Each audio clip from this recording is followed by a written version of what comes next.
हाँ जी दोस्तों, नमस्कार। आज अपने पढ़ने जा रहे हैं गुर्जर प्रतिहार वंश का सबसे प्रतापी शासक, एक ऐसा हिंदू महान शासक जिससे अरब आक्रमणकारी थर थर कांपते थे, जो हमला करना तो दूर की बात, भारत के बारे में सोचना भी नहीं चाहते थे। हमले के बारे में उनकी दिन रात की जो चैन था, जो नींद थी, वो ख़त्म कर दी थी इस शासक ने। भारत में तो दूर की बात, वो अपने एरिया में बैठे हुए भी अपने आप को सुरक्षित महसूस नहीं करते थे। इतना महान प्रतापी शासक था जिसके बारे में आज अपने पढ़ने जा रहे हैं, और वो शासक था मिहिर भोज। तो आज अपने पढ़ने जा रहे हैं गुर्जर प्रतिहार के महान शासक मिहिर भोज के बारे में, मिहिर भोज प्रथम के बारे में। इसका काल था 836 से 885 ईस्वी। ठीक है, इसका काल कौन सा था? 836 ईस्वी से 885 ईस्वी। इसकी माता का नाम था अप्पा देवी। माता का क्या नाम था? अप्पा देवी। और राजधानी थी इसकी, यानी कि मिहिर भोज की, वो थी कन्नौज। कौन सी राजधानी थी? कन्नौज, जिसको लेकर गुर्जर प्रतिहारों, पाल वंश और राष्ट्रकूटों में लगातार त्रिपक्षीय संघर्ष चल रहा था। अब बात करते हैं इसके शासन प्रशासन की। तो दोस्तों, मिहिर भोज ने अपने पड़ोसियों के साथ मैत्री संबंध बनाने शुरू कर दिए। कौन से संबंध बनाए? मैत्री संबंध, यानी कि मित्रता के संबंध बनाने शुरू कर दिए। मित्रता के संबंधों की बात करें तो इसने उत्तर के अंदर एक वंश था, गुहिलोत वंश। कौन सा वंश था? गुहिलोत वंश। और ये वंश था जयपुर क्षेत्र में। कौन से क्षेत्र में? जयपुर क्षेत्र में। और यहाँ बैठा था शासक हर्ष राज, जो कि मिहिर भोज का सामंत था। कौन था? सामंत। इनके साथ इसके अब इस क्षेत्र से इसके मित्रतापूर्ण संबंध थे। ये जो हर्षराज था, इसने उत्तर के क्षेत्र में, उत्तर के जो क्षेत्र थे, उन क्षेत्रों को जीत कर उन क्षेत्रों पर हमला किया। लगातार उन क्षेत्रों को जीता और जीत कर उपहार स्वरूप इन्होंने मिहिर भोज के लिए घोड़े भेजे। तो यहाँ मैत्री संबंध किससे बनाए? जयपुर क्षेत्र के अंदर जो बैठा था गुहिलोत वंश, और इस गुहिलोत वंश का शासक कौन था? हर्षराज, जो कि मिहिर भोज का सामंत था। और इस सामंत ने उत्तर के क्षेत्रों को जीतकर इसके लिए, यानी कि मिहिर भोज के लिए क्या चीज़ भेजी थी? घोड़े भेजे थे। ठीक है, अब ये अगर बात करें कि ये जो सारा घटनाक्रम है वो हमें कहाँ से पता चला, तो इसकी जानकारी का स्रोत था चाटसू लेख। ठीक है, तो ये सारी जानकारी, ये वाली जो जानकारी है वो कहाँ से प्राप्त होती है? चाटसू लेख से। अब इसके बाद आगे अपने बात करें अन्य जो मैत्रिक संबंध किनसे थे। अन्य मैत्रिक संबंध बात करें तो था, एक था कलचुरी चेदी वंश, और ये जो वंश था ये था गोरखपुर के क्षेत्र में। दूसरा वंश कौन सा था? कलचुरी चेदी वंश, और ये कहाँ पर था? ये था आपका गोरखपुर में। ठीक है, और यहाँ के अगर शासक की बात करें तो यहाँ का शासक था गुणाम बोधि देव। कौन सा शासक था? गुणाम बोधि देव। और इसके क्षेत्र की बात करें कि इसके क्षेत्र में कौन कौन से आते थे, तो इसका क्षेत्र में आता था संपूर्ण अवध और हरियाणा क्षेत्र। ये वाले जो क्षेत्र थे, इस गुणाम बोधि देव, जो कि कलचुरी चेदी वंश का शासक था, इसके अंडर में, इसके क्षेत्र में आते थे। और ये वाला शासक भी मैत्रिक संबंध इससे थे, मिहिर भोज से। ठीक है, उसके आगे अपने बात करें तो अगर ये तो हो गया उत्तर का क्षेत्र और ये लगभग पूर्व का क्षेत्र। इसके अलावा पूर्व के अंदर गौड़ शासक थे। इन गौड़ शासकों को भी कहते हैं कि मिहिर भोज ने पराजित किया था और पराजित करके उनसे कर लिया था। क्या लिया था? कर, यानी कि उनको पराजित किया और उसके बाद उनको टैक्स देने के लिए, कर देने के लिए मजबूर किया। किस दिशा में? पूर्व दिशा में। ठीक है। इसके अलावा अन्य बात करें इसके बारे में जानकारी की, तो एक आता है, इन्हीं का अभिलेख था, वो था ग्वालियर अभिलेख। कौन सा अभिलेख था? ग्वालियर अभिलेख। इस अभिलेख के अंदर जानकारी मिलती है कि एक अगस्त्य ऋषि था, और कहते हैं इस अभिलेख के अंदर लिखा हुआ है कि अगस्त्य ऋषि ने तो सिर्फ विंध्य पर्वत के विस्तार को ही रोका था। यानी कि अगस्त्य ऋषि ने तो सिर्फ विंध्य पर्वत के विस्तार को ही रोका था, लेकिन मिहिर भोज ने कई शासकों पर आक्रमण किया और उनका विस्तार रोक दिया। अगस्त्य ऋषि ने तो सिर्फ विंध्य पर्वत का विस्तार रोका था, लेकिन मिहिर भोज ने अनेक शासकों पर आक्रमण किया और उन शासकों का विस्तार रोक दिया। ये हमें लिखा कहाँ मिलता है? ग्वालियर अभिलेख में। ठीक है। उसके अलावा अगर बात करें तो एक पहेवा लेख मिलता है। कौन सा लेख मिलता है?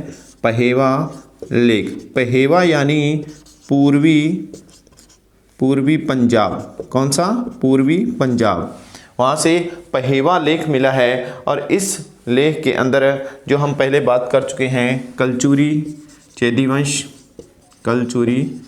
चेदी वंश, उसके बारे में जो अपने डिटेल पढ़ी है, ये वाली डिटेल इस पहेवा लेख जो कि पूर्वी पंजाब का क्षेत्र है वहाँ से मिला है। इसमें वो सारी जानकारी मिलती है कि कलचुरी चेदी वंश का जो हम पढ़ चुके हैं, गुणाम बोधि देव जो शासक था वो इसका सामंत था। ये वाली जानकारी हमें कहाँ से मिली? ये जानकारी मिली थी पहेवा लेख से। इसके अलावा आगे अगर बात करें तो एक राइटर आता है B.N. पुरी। कौन सा है? B.N. पुरी। और ये कहता है कि एक ऊणा लेख मिला है। कौन सा लेख मिला है? ऊणा नामक लेख मिला है, और इस लेख में लिखा हुआ मिला है कि काठियावाड़ एक क्षेत्र कौन सा है? काठियावाड़। और उस काठियावाड़ में बैठा था इसका सामंत, और जिसका नाम था बलवर्मा, जिसने कि हूणों को हराया था। हूण जाति थी ना जो लगातार आक्रमण कर रही थी, उसको हराया था। किसने हराया था? बलवर्मा ने। और ये बलवर्मा कहाँ का था? काठियावाड़ का। और किसका सामंत था? मिहिर भोज का। तो अब सामंत रहते हुए इसने हूणों को हराया, तो इसका मतलब मिहिर भोज ने ही इन हूणों को हराया। तो देखिए अपने बात कर रहे हैं कि उत्तर के अंदर जीत रहा है ये, पश्चिम के अंदर अरबों का सफलतापूर्वक का सामना कर रहा है, मतलब जीत रहा है। उसके अलावा पूर्व के अंदर हमने बात की, हरियाणा अवध हो गया है ना, इन क्षेत्रों को जीत रहा है। गौड़ प्रदेशों को इसने पराजित कर दिया। ठीक है। तो ये तो थी इसकी ये वाली विजयी। और उसके अलावा एक महत्वपूर्ण बात जो इस वंश से संबंधित है, वो लगातार अपने पढ़ते आ रहे हैं, वो है इनका त्रिपक्षीय संघर्ष। कौन सा संघर्ष? त्रिपक्षीय संघर्ष जो 3 वंशों के अंदर चल रहा है। कौन कौन से हैं? प्रतिहार, पाल और राष्ट्रकूट वंश। ठीक है। 3 कौन कौन से वंश हैं? प्रतिहार, पाल वंश और राष्ट्रकूट वंश। तो प्रतिहार का तो मिहिर भोज ही हो गया। अब बात करते हैं पाल शासकों की। अब पाल शासकों की बात करें तो मिहिर भोज के समय इसके समकालीन 2 शासक थे। ठीक है। कितने शासक थे? 2 शासक। एक का नाम है जी देवपाल और दूसरा था विग्रहपाल। ठीक है। तो समकालीन शासक पूछा जाए कि पाल वंश के समकालीन शासक इसके मिहिर भोज के कौन कौन से थे? देवपाल और विग्रहपाल। अब दोस्तों बात यहाँ पर ये आती है जानकारी की कि जो तो पाल वंशों के अभिलेख हैं उसमें तो लिखा गया है कि पालों ने प्रतिहारों को हराया, और प्रतिहारों के जो अभिलेख हैं उनमें लिखा हुआ मिलता है कि प्रतिहारों ने पालों को हराया। तो इसका मतलब निष्कर्ष ये निकलता है कि ये हो सकता है कि शुरू में पालों ने प्रतिहारों को हरा दिया और लेकिन उसके बाद प्रतिहारों ने पालों को हराया था। तो बात करते हैं अपने सबसे पहले कि पालों का जो अभिलेख है, एक अभिलेख आता है इनका, पालों का अभिलेख है वो बादल लेख। कौन सा लेख है? बादल लेख। और इस लेख के अंदर लिखा हुआ मिलता है कि देवपाल ने, कौन से लेख में? बादल लेख में लिखा होता है कि देवपाल जो कि पाल वंश का शासक है, इसने गुर्जर शासक को हराया। कहाँ पर लिखा हुआ मिला हमें? बादल लेख में। और ये बादल लेख किनका है? ये है पाल वंशों का। लेकिन इसके उलट, यानी कि इसके विपरीत कह सकते हैं, विपरीत जो इनका प्रतिहारों का अभिलेख है, यानी मिहिर भोज का अभिलेख है, कौन सा है वो? ग्वालियर अभिलेख। अब ग्वालियर अभिलेख है, प्रतिहारों का है। अब इसमें ये थोड़ी लिखा हुआ मिलेगा कि पालों ने हराया, इसमें लिखा हुआ मिलता है कि इन्होंने, यानी कि प्रतिहारों ने इनको हराया था। किनको? पाल वंश को। कैसे लिखा हुआ मिला है? इस ग्वालियर अभिलेख में लिखा हुआ मिला है कि जिस लक्ष्मी ने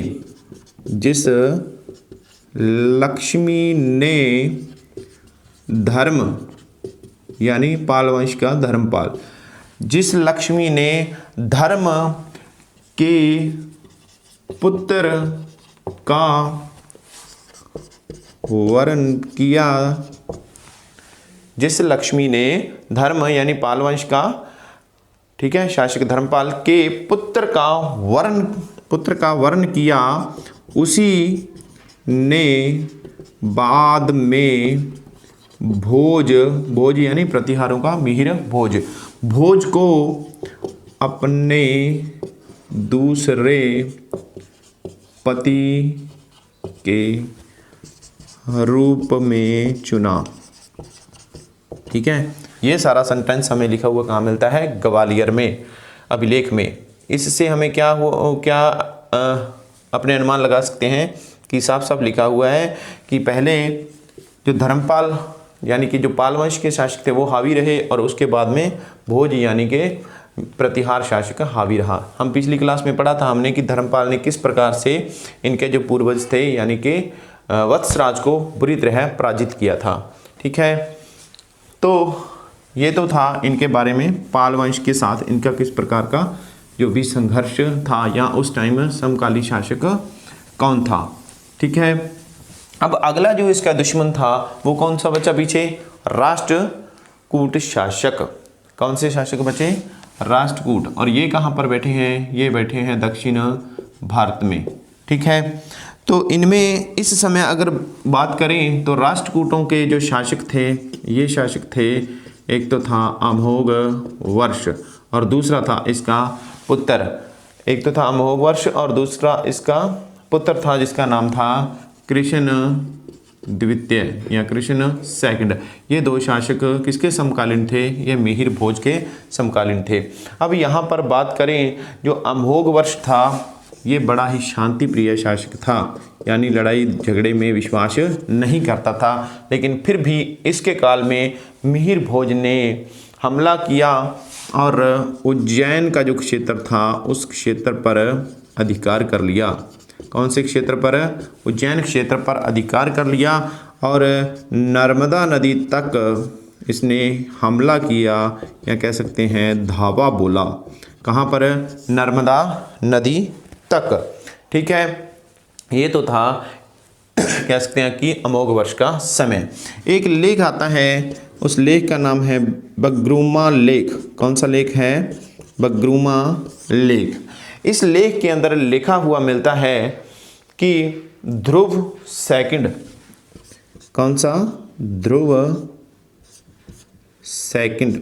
अब हमने पिछली क्लास में एक पढ़ा था ध्रुव प्रथम जो कि राष्ट्रकूट शासक था। अब इसका संबंध उससे नहीं है, शासकों से नहीं है, लेकिन ये वैसे उनसे संबंधित ही है। कैसे संबंधित है उनसे? ये जो ध्रुव सेकंड है ये इस अमोघ वर्ष का सामंत था। ठीक है, कौन था इसका? सामंत। और था कहाँ पे अगर बात करें तो ये सामंत था इनकी राष्ट्रकूटों की एक गुजरात शाखा थी। कौन सी शाखा थी? गुजरात शाखा। और इस शाखा का सामंत कौन था? ध्रुव सेकंड। बगरूमा लेख के अंदर लिखा हुआ मिलता है कि इस ध्रुव सेकंड ने मिहिर भोज की सेना को पराजित किया था। तो इसका मतलब ये हुआ कि इसने उज्जैन तो जीत लिया था अमोघ वर्ष से, लेकिन जब आगे बढ़ा नर्मदा वाली साइड, नर्मदा नदी तक गया, वहाँ पर इसने हमला बोला, तो ये कह सकते हैं कि वहाँ पर उस क्षेत्र का जो सिस्टम था सारा, वो ध्रुव सेकंड जो कि राष्ट्रकूटों का सामंत था उसके पास था, और इसकी सेना ने, जो मिहिर भोज की सेना थी, उसको पराजित कर दिया, यानी कि उसको वापस लौटना पड़ा। ठीक है, अब आगे अपने बात करते हैं इसका शासक कौन सा है? कृष्ण द्वितीय। ठीक है, अब इसके बाद क्या हुआ कि जो कृष्ण द्वितीय था ये अभी तो वापस लौट गया मिहिर भोज। अभी कृष्ण द्वितीय क्या था? ये चालुक्य वंश के साथ युद्ध में व्यस्त था। कहाँ पर व्यस्त था? चालुक्य वंश के साथ युद्ध कर रहा था। लेकिन इसी का फायदा उठाते हुए जो मिहिर भोज था इसने आक्रमण कर दिया, नर्मदा नदी तक पहुंच गया। ये नर्मदा नदी के तट तक पहुंच गया, और कह सकते हैं कि अपने नर्मदा नदी तट पर कृष्ण द्वितीय की सेना को पराजित कर दिया। किसने? मिहिर भोज ने। यानी ये तो उधर व्यस्त था, तो उस टाइम नर्मदा नदी के तट पर इनमें घमासान युद्ध हुआ, और उस युद्ध के अंदर कृष्ण द्वितीय यानी कि राष्ट्रकूटों को किसने हरा दिया? मिहिर भोज ने। ठीक है, अब इसके बाद अगर अपने आगे पढ़ते हैं, इस प्रकार से इसने पाल वंश को भी हरा दिया, और पाल वंश के बाद इसने राष्ट्रकूटों को भी हरा दिया। ठीक है, अब और अगर इसके बारे में बात करें कि इनके बारे में और कहाँ से जानकारी मिलती है, ठीक है, तो एक राजस्थान का जो दक्षिणी एरिया है, ठीक है, दक्षिणी एरिया के अंदर जो प्रतापगढ़ क्षेत्र पड़ता है ना, प्रतापगढ़, वहाँ से भी इनका एक लेख मिला है। किनका? मिहिर भोज का। मिहिर भोज का आगे उत्तराधिकारी आएगा एक, जिसका नाम है महेंद्र पाल। कौन सा? महेंद्र पाल। आगे पढ़ेंगे अपने। महेंद्र पाल इसका उत्तराधिकारी है। इसका लेख मिला है यहाँ से, यानी प्रतापगढ़ से। तो इसका मतलब मिहिर भोज का शासन कहाँ तक था? दक्षिण राजस्थान में भी शासन था, जो कि प्रतापगढ़ का एरिया है वहाँ पर भी। अब अपने बात करते हैं, इसके काल में कुछ यात्री आए थे। ठीक है, और उन यात्रियों में कौन कौन से थे और उन्होंने इसके शासन काल के बारे में क्या कुछ बोला या अपने यात्रा वृत्तांत के अंदर लिखा, उनके बारे में बात करते हैं। सबसे पहले बात करते हैं, एक तो आया था इसके काल में कल्हन, जो कि राजतरंगिणी जो ग्रंथ है या पुस्तक है, उस पुस्तक का लेखक है। कौन है? राजतरंगिणी का लेखक कौन है? कल्हन। एक अरब यात्री आया था। कौन आया था? अरब यात्री, और इसका नाम था सुलेमान। ये क्वेश्चन आ सकते हैं इस प्रकार के कि मिहिर भोज के समय अरब यात्री कौन सा आया था, या अरब यात्रा करने वाला अरब यात्री कौन था, इस प्रकार के क्वेश्चन बन सकते हैं। तो एक तो कौन आया था? सुलेमान। ये तो खैर भारत का ही था, यानी कि अपने कह सकते हैं जम्मू कश्मीर साइड का था ये। अरब से कौन आया था? अरब से आया था सुलेमान। और सुलेमान ने इसके बारे में कहा है, मिहिर भोज के बारे में, कि भारत के अंदर सबसे बड़ी अश्व सेना का स्वामी कौन था? मिहिर भोज। यानी कि मिहिर भोज के पास सबसे बड़ी अश्व सेना थी। ठीक है, उसके अलावा इसने मिहिर भोज को अरबों का सबसे बड़ा शत्रु बताया है। किनका? अरबों का यानी मलेशियों का सबसे बड़ा शत्रु किसको बताया है? मिहिर भोज को। क्वेश्चन ऐसे भी आ सकता है कि अरब यात्री सुलेमान ने भारत के अंदर अरबों का सबसे बड़ा शत्रु किसको बताया है? तो मिहिर भोज को। इसके अलावा इसने इसे इस्लाम का भी सबसे बड़ा शत्रु बताया है। किसका? इस्लाम का सबसे बड़ा शत्रु भी बताया है। किसको? मिहिर भोज। एक और बात करता है इसके बारे में कि मिहिर भोज का जो क्षेत्र था, जो शासन था, जो राज्य था, वो डाकुओं से पूरी तरह सुरक्षित था। क्या था? पूरी तरह सुरक्षित था। ये सारी बातें लिखता है अरब यात्री सुलेमान मिहिर भोज के बारे में। उसके बाद एक यात्री और है जो कि आया था सिंध की यात्रा पर, और काल कह सकते हैं अपने 915-16 ईस्वी के लगभग आया था सिंध की यात्रा पर, और उस यात्री का नाम था अल मसूदी, और ये भी अरब यात्री था। कहाँ पर आया था? सिंध की यात्रा पर। यात्री का नाम क्या था? अल मसूदी। और ये क्या कह रहा है मिहिर भोज के बारे में? ये कह रहा है कि हमने शुरू में पढ़ा था ना कि भारत, ठीक है, ये यहाँ पे बैठे थे गुर्जर प्रतिहार, और इधर था सिंध, है ना, और इधर था अरब, और अरब से ऐसे आक्रमण होते थे, है ना, ये चीज़ पढ़ रहे थे। तो इधर सिंध, यानी कि सिंध में ये यात्रा पर आया था यहाँ पर, और यहाँ पर इसने देखा कि जो इस्लाम है, या जो अरब लोग हैं, या जो मलेश हैं, ठीक है, वो जो अरब लोग हैं, उनका जो शक्ति का केंद्र था वो कौन सा था? वो था उस टाइम मुल्तान, ठीक है। तो अल मसूदी कह रहा है कि मिहिर भोज से डरते हुए जो अरब थे, वो अरब अपने शक्ति केंद्र, यानी कि जो शक्ति का केंद्र था उनका मुल्तान में भी अपने आप को सुरक्षित महसूस नहीं करते थे। मैंने शुरू में बात की थी कि किस प्रकार जो अरब थे, जो विदेशी आक्रांता थे, वो मिहिर भोज से कांपते थे, थर थर कांपते थे, डरते थे, अपने एरिया में बैठे भी उनसे डरते थे। तो कह सकते हैं कि अरब शक्ति का जो केंद्र था मुल्तान, वहाँ पर बैठे भी अपने डरते रहते थे मिहिर भोज से।